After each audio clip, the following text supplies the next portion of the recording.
अस्सलाम वालेकुम एक्वेरियंस, मैं हारिस अज़मी प्रोफेशनल एस्ट्रोलॉजर आपकी खिदमत में हाज़िर हूँ इस हफ्ते की एस्ट्रोलॉजिकल रिसर्चेस के साथ। ये मई का दूसरा हफ्ता है। एस्ट्रोलॉजिकली एक्वेरियंस के लिए जो प्लैनेटरी पोजीशन बनी हुई है वो गैर मामूली सपोर्टिव है। ये लेकिन इस वाली प्लैनेटरी पोजीशन में चेंजेस बड़ी तेज़ी से आएंगी, अभी तफसील बयान करूँगा। हम आपके रूलिंग प्लैनेट से बात शुरू करते हैं। सैटर्न इस वक्त आपके सेकंड एंगल पर है। सैटर्न के दो बिहेवियर बने हुए हैं और लोग डिफ़ाइन नहीं कर पा रहे। बहुत सारे लोग जब अपनी बर्थ चार्ट कैलकुलेशंस करवाते हैं तो वो उलझे हुए होते हैं ये बात चेक करने के लिए कि वो स्ट्रॉन्ग एक्वेरियन है या वो वीक एक्वेरियन है। मैं इसकी कसौटी आपको आज बताता हूँ। अगर जैसे जो वीक एक्वेरियंस हैं उनके लिए ये सीज़न ऑफ साढ़सत्ती है by rules of astrology. When the Saturn is in second angle तो उससे ट्रबल्स आती हैं, हेल्थ ट्रबल्स आती हैं, कैरियर ट्रबल्स आती हैं, रिलेशनशिप ट्रबल्स आती हैं, टाइम बिहेवियर डाउन पैच का शिकार हो जाता है। उस सीज़न में मोस्टली सक्सेसेस डाउन होती हैं, स्ट्रगल इन्हेंस हो जाती है, फिज़िकल हेल्थ सेंसिटिविटी में चली जाती है, साइकोलॉजिकल ओवर थिंकिंग आती है। अगर आपको ये वाले सिम्टम्स आ रहे हैं तो ज़रूरत नहीं है चेक कराने की कि आप स्ट्रॉन्ग हैं कि वीक हैं। अगर आप स्ट्रॉन्ग हैं तब भी आप वीक ही परफॉर्म कर रहे हैं, और अगर आप वीक हैं तो ये अनएक्सपेक्टेड ही था कि वीक परफॉर्मेंसेस होंगी। But during this position of planet अगर आप स्ट्रॉन्ग एक्वेरियस हैं और आप बाई बर्थ आप जो सैटर्न बहुत अच्छा लेकर पैदा हुए थे, अच्छी पोजीशन पर था या डायरेक्ट था, तो वो वाले एक्वेरियंस मनी मेकिंग कर रहे हैं, वो वाले एक्वेरियंस मल्टीटास्किंग कर रहे हैं, वो वाले एक्वेरियंस रिस्पेक्ट इन्हांस कर रहे हैं, वो वाले एक्वेरियंस अपनी रेपुटेशन में मुस्तहकम हो रहे हैं, मतलब रोज़ ब रोज़ अपनी फील्ड में मशहूर हो रहे हैं।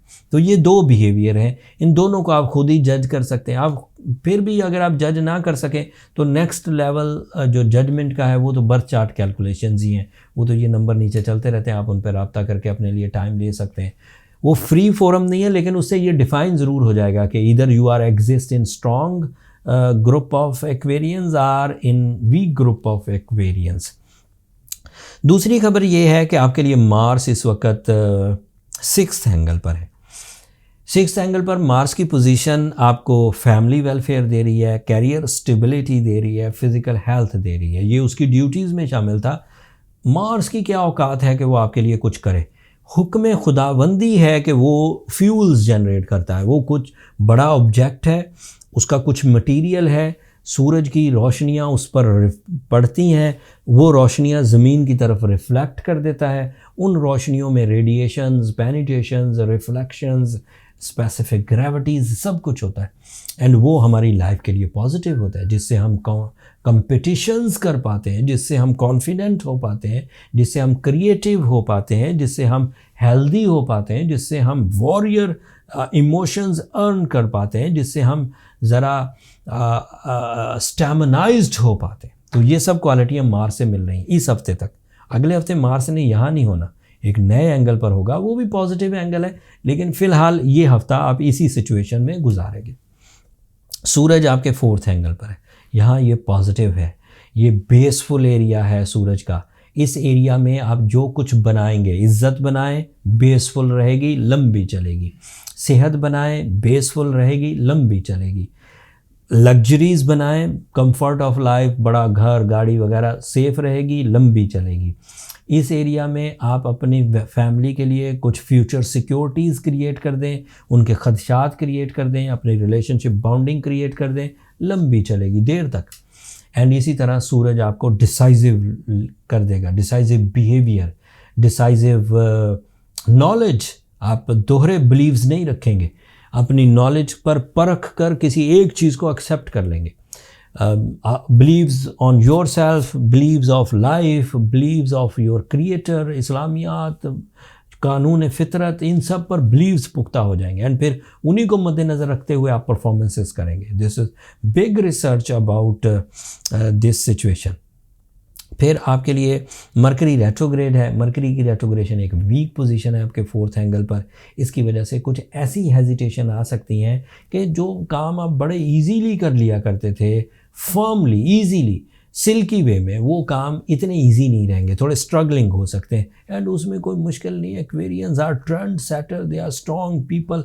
अमूमी तौर पर मैंने उन्हें सख्त और जफाकशी करते हुए देखा, मेहनत करते हुए देखा, और वो कर जाएंगे। आपके लिए जुपिटर की पोजीशन थर्ड एंगल की है। जुपिटर थर्ड एंगल पर फैमिली वेलफेयर दे रहा है। जुपिटर थर्ड एंगल पर आपको लीडिंग रोल्स दे रहा है अपनी फैमिली में। अगर आप कम उम्र एक्वेरियंस भी हैं तब भी आपके अंदर एक कसक पैदा होगी, एक तड़प पैदा होगी फैमिली की रिस्पॉन्सिबिलिटी निभाने की इन अर्ली एजेस, एंड आप वो निभा भी जाएंगे। इसकी वजह से आप सेल्फ एम्प्लॉयमेंटशिप में, इसकी वजह से आप बिजनेस साइड पर, इसकी वजह से आप फैमिली वेलफेयर में कुछ ग्रोथ कर सकते हैं रिस्पॉन्सिबिलिटी निभाते हुए। आपके लिए जो आखिरी खबर है वो ये कि चांद इस वक्त कमज़ोर पोजीशन पर घटता जा रहा है, एंड फिर 21 तारीख को नया चांद होगा। अब अगले हफ्ते 5 इवेंट है, वो सब बयान करता हूँ, अगला हफ्ता मिस करने वाला नहीं।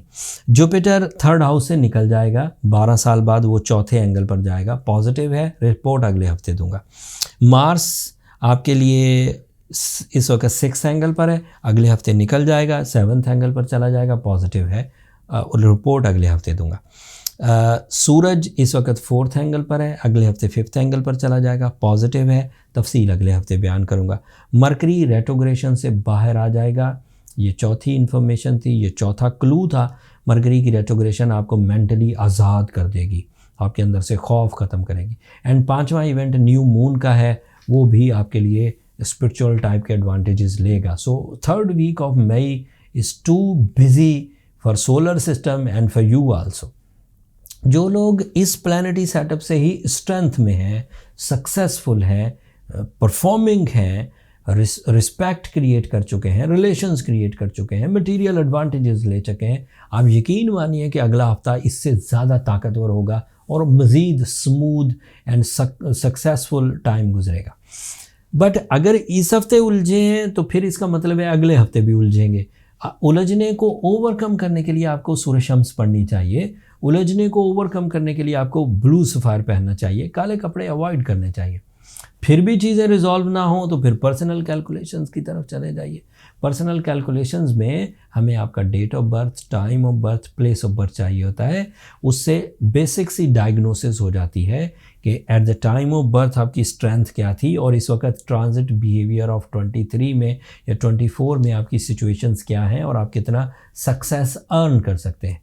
अर्न कर भी सकते हैं या उसमें रेजिस्टेंसेस आएंगी। अगर रेजिस्टेंसेस आएंगी तो नेक्स्ट लेवल ऑफ ट्रीटमेंट उसे कैसे रिपेयर कर देंगे, उसके लिए ये नंबर चलते रहते हैं। आप इन पर रब्ता करके अपने लिए टाइम ले सकते हैं। वो फ्री फोरम नहीं है एक्वेरियंस, बट उस पर रब्ता करने से आपको एडवांटेज बहुत मिलेंगे, बहुत सारे मामला हल होने और उनको हल करने के लिए रेमेडीज़ मिल जाएंगी। That's all from my and Aquarians. Hopefully आपको मेरी ये कोशिशें, मेरी ये एस्ट्रोलॉजिकल रिसर्चेज अच्छी लगी होंगी। अगर इसकी वजह से आपकी ज़िंदगी में इतनी सी भी नॉलेज आए और उस नॉलेज के एवज़ आप कुछ तरक्की हासिल कर पाएँ तो अपनी दुआओं में मुझे और मेरी टीम को ज़रूर याद रखिएगा। एंड चैनल को सब्सक्राइब करना मत भूलिएगा। एक्वेरियंस आप लोगों की सब्सक्रिप्शन हमारी हौसला अफजाई की वजह बनती है। अगले हफ्ते तक के लिए इजाज़त दीजिए। अल्लाह ने के बाद।